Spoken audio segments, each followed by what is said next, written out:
My name is William Tai, and today I will be talking about my final project for my EEC10 class.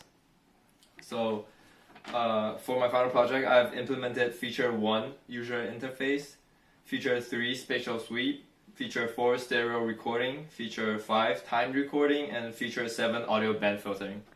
So now let's move over to here, and I'm going to show you guys how I set up the project. So here, let's change the delay time. So I'm going to show you guys the time recording.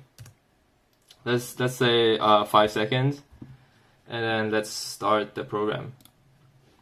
So the location will pop up, so you can choose the location where you want to save your file. Let's choose desktop for easier access.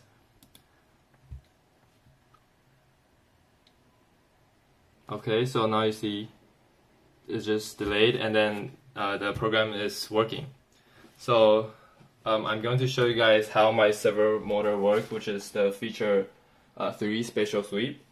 So if I make a sound on the right side, the direction of the servo motor should point toward the sound source, the larger sound, right?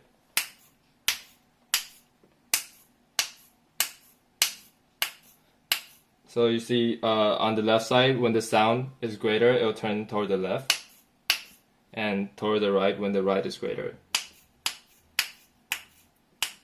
So we see that the spatial sweep feature is working fine, and there are no errors.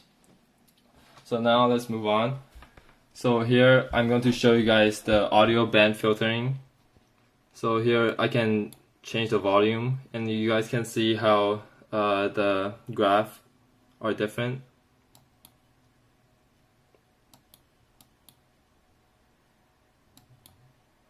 Yeah, so like it filters out the different frequency, the bandwidth. Okay, and then now I'm going to stop the program. And after I stop the program, it will write the file to the location that we choose to save. And in this demonstration, I choose to save it to the desktop. So here. Now you see it's just delayed, and then the program is working. So we see the file is totally working, and it shows what has been recorded from the microphones.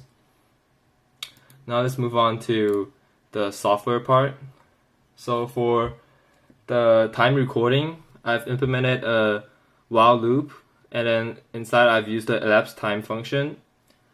So first, I've told LabVIEW to open the location of the file for my project, and then I've connected the path to this while loop, and then connected to a write function. So after the time being delayed, it will start the code, and it will start writing.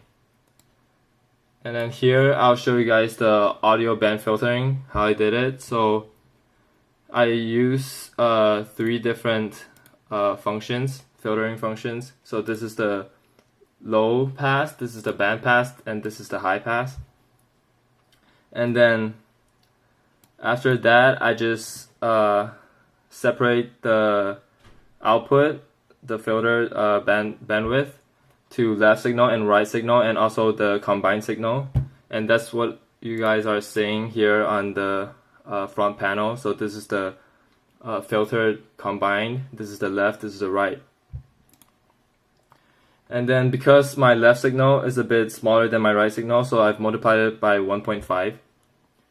And after that, I'll show you guys how I write my code for the spatial sweep. So I gathered the information from the left signal and right signal, and then I compare them. But first, I compare them so that I can tell the spatial sweep function when to start working, like to eliminate the noise. So I've set the noise as 0.5, so if there's noise below 0.5, the spatial sweep function won't start working. And if it's above 0.5, it'll consider it as a sound source, so it'll start working. And then so I compared the left max signal and right max signal, and then I set that if it's positive, so I minus them, and then if I set that if the result is positive, then this case function will be true, so it will turn left with an increment of 10 degrees. And then if it's negative, then this case will be false, so it will turn right with an increment of 10 degrees. And then I've connected back to my local variable of the turning signal, which I've initiated as 90 degrees, so in the middle. And then I send my angle to the microcontroller, which is connected to my servo motor. So after demonstrating a spatial sweep, I'll go to the last part, which is stereo recording. So after I write my file here, and when it goes through all these stuff, and then when I click stop, it will write the file and then close the file. And then that's how you get the file on the desktop, how you like save the file. So for this project, I want to thank my TA. So TA June, TA Daniel, TA Alexis for clarifying how I should implement the features. And I also want to thank my friend Jiawei and Renz for discussing this project with me. And that's it. Thank you.